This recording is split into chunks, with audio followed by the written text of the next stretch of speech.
जेको माण्हू अचे थो हाणे दोस्त असांजो हुनजो नओं छॻो खणी विया तव्हां एतिरो ख़्यालु कयो कोन त माण्हू अचे की उनखे हिनखे बंदि करे छॾींदो हर कंहिंखे छॾींदो पोइ ईअं थींदो मोट ते हर कोन थियो के दोस्त ईंदा ई इन कम जे लाइ अॼु कुझु दाव कंदासीं उन्हनि खे बि तव्हां नज़र में रखो पंहिंजो बि ख़्यालु रखो बसि अलाह साईं असांखे हिदायत ॾे हाल तमामु बुरो वो चवंदा आहिनि ॾाढी वॾा फ़ैसिला क़ानून जा फ़ैसिला क़ुर ते थींदा साक़त ते थींदा मस्जिद में माण्हू वियो त फ़ैसिलो थियो अॼु मस्जिद जूं बैठियूं खणंदा आहिनि चूड़ियूं खणंदा आहिनि माण्हू इहो हाल थियो आहे तंहिंजे करे जेके सालार आहिनि थोरो होशियारी सां बाबा तवजो कयो हे पासो जेको आहे इहो हिन खे अचणु ॾियो ॿियो स्टेज ते बि मालकनि जे एजाज़ थियूं था ॿिए खे न छॾे हर कोई स्टेज ते ईंदो मोट ते वरी पुराणी जुती रखी वञो तंहिंजे करे इहो ख़्यालु कयो हज़रत मौलाना अब्दुल जो ॿार आहे चवंदा आहिनि ॿार खणंदा ॿारी न आहे कमु अचनि जो मिड़ई असां साईं ते उॾंदा आहियूं अर्ज़ु कंदा आहियूं क़बूल पवंदो आहे मूंखे बि परे वञिणो आहे पर पोइ बि वरी हे दोस्तनि चिठियूं त फलाणो ॿुधायो हाणे उन्हनि जी फरमाइश क़बूल कयां पंहिंजा चवां मालकनि जी चवां हाणे जेको चओ तव्हां था चओ कंहिंजो ॿुधायो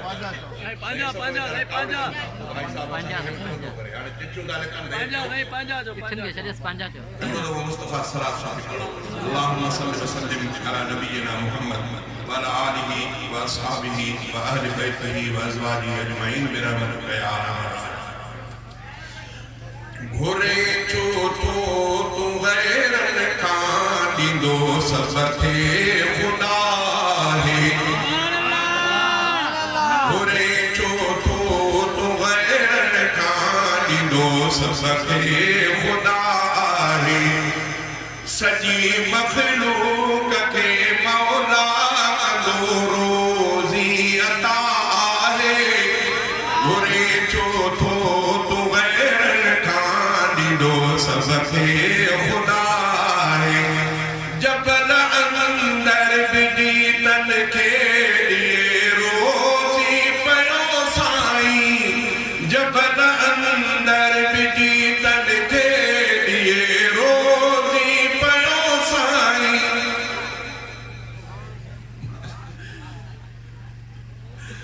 जबल अंदर विझी तन खे ॾिए रोज़ी पियो साईं दहन अंदर मिठी मिसरी रखाई रब ग़िज़ा आहे दहन अंदर मिठी मिसरी रखाई रब ग़िज़ा आहे सुञो आहे बुखियो आहे ॾुखनि में को ॾुखियो आहे सुञो आहे बुखियो आहे ॾुखनि में को ॾुखियो आहे करे सजदो मिठे रब खे ॾुखनि जी ॼण दवा आहे करे सजदो मिठे रब खे ॾुखनि जी ॼण दवा आहे सजी मखलूक खे मौला कंदो रोज़ी अता आहे घुरे छो तो तू गैरन खां ॾींदो सभ खे ख़ुदा आहे घुरे छो तो तू गैरन खां ॾींदो सभ खे ख़ुदा आहे अंधनि खे ॾे मुंडनि खे ॾे सजनि खे ॾे सभिनि खे ॾे अंधनि खे ॾे मुंडनि खे ॾे सजनि खे ॾे सभिनि खे ॾे ढिलनि खे ॾे भलनि खे ॾे इहा रब जी सख़ा आहे ढिलनि खे ॾे भलनि खे ॾे इहा रब जी सख़ा आहे सजी मखलूक खे मौला कंदो रोज़ी अता आहे घुरे छो तू गैरन खां ॾींदो सभ खे ख़ुदा आहे साईं परियों अचो न तव्हां